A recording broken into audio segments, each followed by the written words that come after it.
মানুষ আমরা, সর্বজাতি আমরা সহায় সম্প্রীতির একটি বাংলাদেশ গড়তে চাই। এই জন্য সবাই চুপ থাকবো, আপাতত মেহমানের সাথে একটু কথা শুনবো ইনশাআল্লাহ। আসসালাম।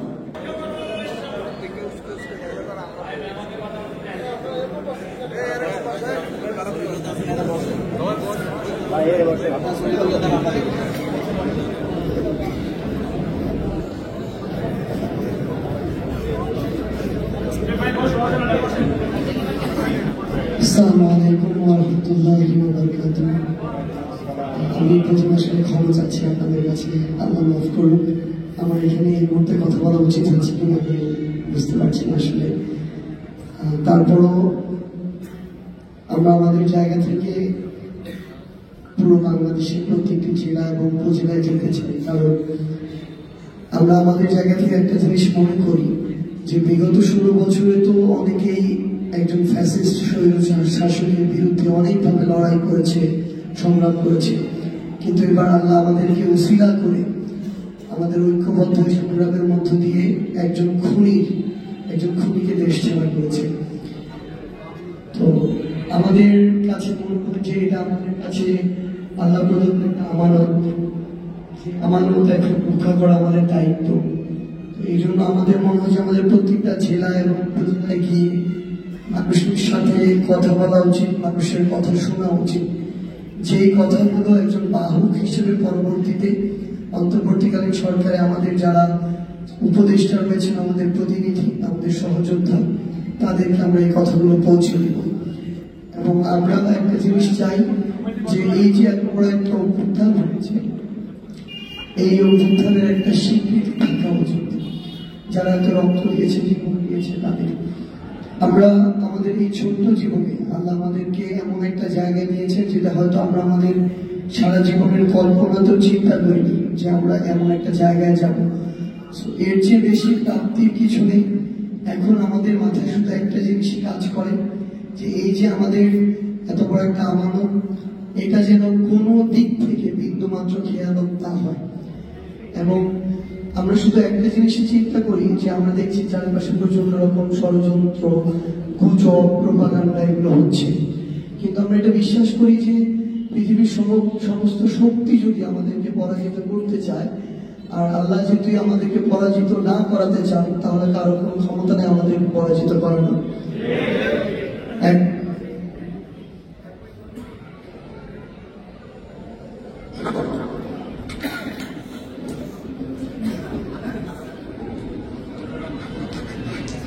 একইভাবে আমরা আমাদের জায়গা থেকে কেউ মনে করি যে আল্লাহ যদি আমাদেরকে আমাদের উদ্দেশ্যে যদি কোনো সমস্যা তৈরি হয়, চিন্তা ভাবনার মানসিকতা, এবং আল্লাহ যদি আমাদেরকে পরাজিত করাতে চান, তাহলে পৃথিবীর সমস্ত শক্তি মিলে আমাদেরকে জয়ী করতে পারবে। এই জায়গা থেকে আমরা শুধু একটা জিনিসই মনে করি যে আমরা যে সুযোগটা লক্ষ কোটি মানুষের মধ্যে সৌভাগ্যক্রমে পেয়েছি, যেটার জন্য আল্লাহ আমাদেরকে কবুল করেছেন, আমাদের দ্বারা কোনোভাবে যেন তার বিন্দুমাত্র কোনো ক্ষতি না হয়। আমরা এই মসজিদের এই মেম্বরের সামনে থেকে এটা গর্ব করে বলতে পারবো যে আমাদের দ্বারা এখন পর্যন্ত কোনো হারাম স্পর্শ হয়নি, এবং আমরা মৃত্যুর পূর্ব পর্যন্ত সেটি করতে চাই। আমরা শুধু আপনাদেরকে অনুরোধ করতে চাই একটা জায়গা থেকে যে আপনারা আপনাদের জায়গা থেকে দয়া করে ঐক্যবদ্ধ থাকবেন, দয়া করে ভালোটাকে ভালো বলবেন, খারাপটাকে খারাপ, ন্যায়টাকে ন্যায়, অন্যায়টাকে অন্যায়, সে যেই করুক না কেন, যেই মতের যেই দলেরই হোক না কেন। কারণ একবার যদি এটা প্রশ্রয় পেয়ে যায়, 10 দিন পরে এই অন্যায়টা আমাদের কারোর সাথে হতে পারে। 20 দিন পরে ওই মানুষটি ক্ষমতার অপব্যবহার আমাদের কারোর সাথে করতে পারে। এবং আমরা শেখ হাসিনাকে ছাড় দিতে দিতে এমন একটা জায়গায় নিয়ে গিয়েছিলাম যে তার দ্বারা এমন একটি করাপ্টেড সিস্টেম হয়েছিল যার ভুক্তভোগী আমরা সবাই ছিলাম। সেই জায়গা থেকে আমাদের একটা সুযোগ দিয়েছেন, আমরা সবাই যেন ভালোর জন্য কাজ করি এবং সবাই যেন আমরা নিজেদের জায়গা থেকে ঐক্যবদ্ধ থাকি। দয়া করে ছোট ছোট বিভাজন এবং ব্যক্তি স্বার্থের ঊর্ধ্বে আমরা যেন আমাদের এই দেশ এবং দেশের মানুষকে প্রায়োরিটি দেই। আমরা বিশ্বাস করি আমরা যদি সহি উদ্দেশ্যে ভালো কাজ করি, ভালো কাজের সাথে থাকি, তাহলে ইনশাআল্লাহ আমরা যেই জায়গায় বাংলাদেশকে দেখতে চাই সেই জায়গায় আমরা একদিন আমাদের বাংলাদেশকে দেখতে পাবো। সবাই আমাদের জন্য দোয়া করবেন, আমাদেরকে সংশোধন করবেন, ভুল ত্রুটি হলে মাফ করবেন। আসসালামু আলাইকুম ওয়া রাহমাতুল্লাহি ওয়া বারাকাতুহু।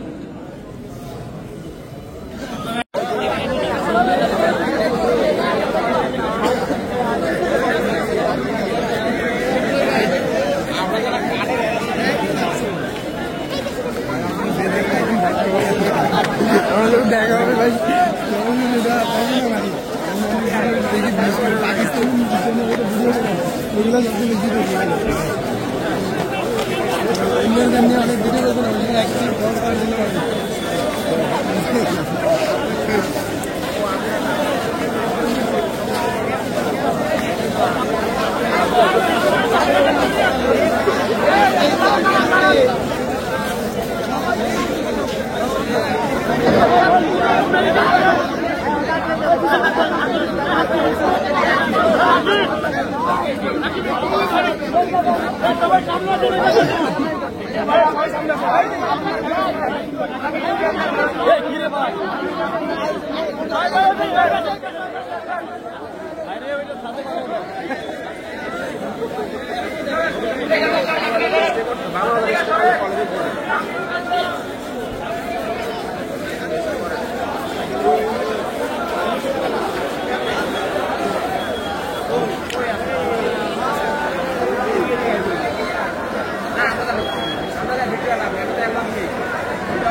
যেই নামটিকে সামনে রেখে পুরো বাংলাদেশ ঐক্যবদ্ধ হয়ে এত বড় একটি অভ্যুত্থান ঘটেছে, সেই নামটি স্বীকৃতি থাকা উচিত কিনা?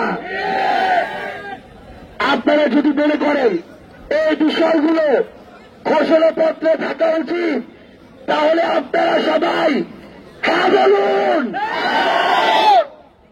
আজকের এই 4 সেশনের উন্মুক্ত মঞ্চই হচ্ছে আগামীর বাংলাদেশের সিদ্ধান্ত গ্রহণের মঞ্চ। এই উন্মুক্ত মঞ্চই হচ্ছে আগামীর বাংলাদেশের সংসদ।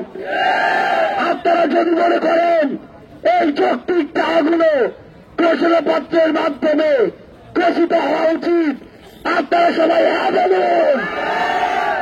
আপনারা যদি মনে করেন এগুলো লিখিতভাবে থাকা উচিত, সবাই একসাথে আপনারা সবাই হ্যাঁ বলুন। আমরা বিশ্বাস করি আমরা যদি ঐক্যবদ্ধ থাকি, তাহলে আগামীর বাংলাদেশে উনি হাসিনা কেন, তার 14 পুরুষ যারা আগামীতে পৃথিবীতে আসার চিন্তা করছে, তাদেরও এই বাংলাদেশের মানুষকে জিম্মি করার আর বিন্দুমাত্র স্পর্ধা তারাও দেখাতে পারবে না। এখন আমাদের ঐক্যবদ্ধ থাকার পালা। যারা দেশে চট করে চলে আসতে চায় তাদেরকে চট করে ধরে ওই ফাঁসির মঞ্চে আমরা ঝুলিয়ে দিব। আমরা শুধু আজকে আপনাদের এই চরফেশনের বিপ্লবী মঞ্চে এই কথাটুকুই বলতে চাই, দয়া করে অন্যায়কে অন্যায় বলবেন, খারাপকে খারাপ বলবেন। সে যেই দলেরই হোক, যেই মতেরই হোক, যদি না বলেন কয়েকদিন পরে সে আপনার সাথে অন্যায় করবে। যদি না বলেন কয়েকদিন পরে সে আপনার মাথায় উঠে আসবে। এই সুযোগ কাউকে দেওয়া যাবে না। পরিশেষে আপনাদের প্রতি একটাই আহ্বান, আমাদের এই যে বিপ্লব, এই যে স্বপ্ন, তরুণ প্রজন্মকে সামনে রেখে আমাদের প্রবীণদের অভিজ্ঞতায় সেই স্বপ্নগুলো বাস্তবায়ন হোক। আমরা একসাথে আগামী বাংলাদেশ বিনির্মাণ করব। সে পর্যন্ত আপনাদের সাথে আবার দেখা হবে সংগ্রামের রাজপথে অথবা বিজয়ে। ইনকিলাব জিন্দাবাদ। আচ্ছা, আমরা কি একসাথে আমাদের অভ্যুত্থানের স্লোগান দিয়ে দিতে পারি?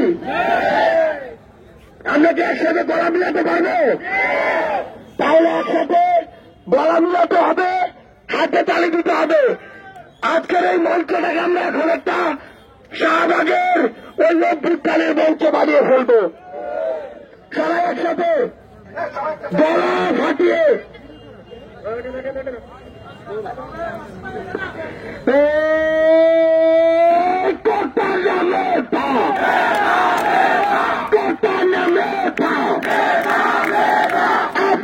সংগ্রাম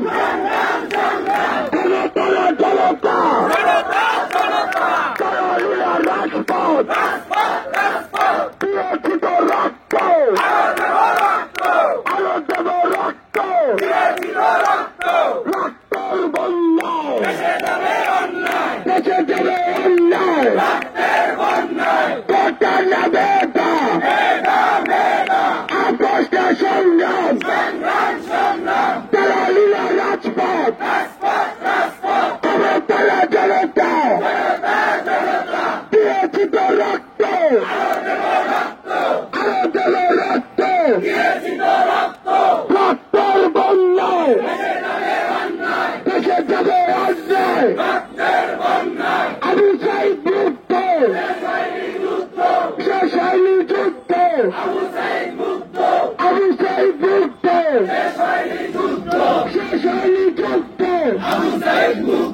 দিল্লিরা ঢাকা দিল্লিরা ঢাকা দিল্লিরা ঢাকা দিল্লিরা ঢাকা সংগ্রামী ছাত্র হোসেন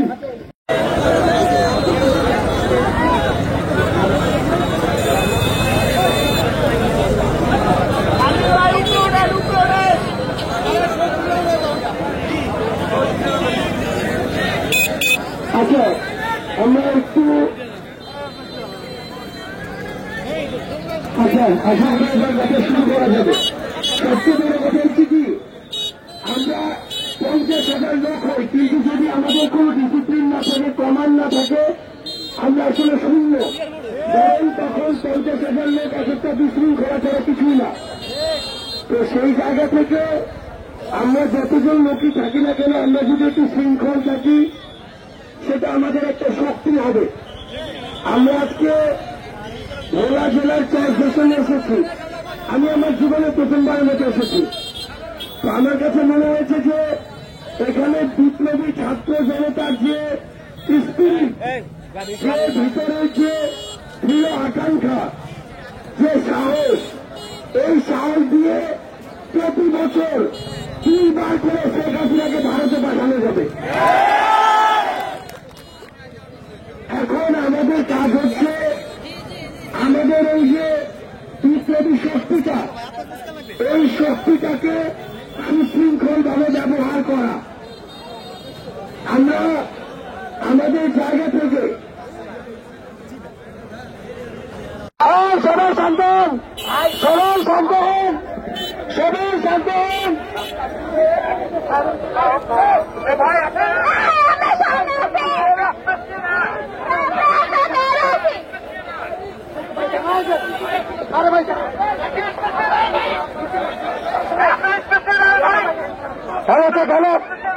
সবাই শান্ত হন।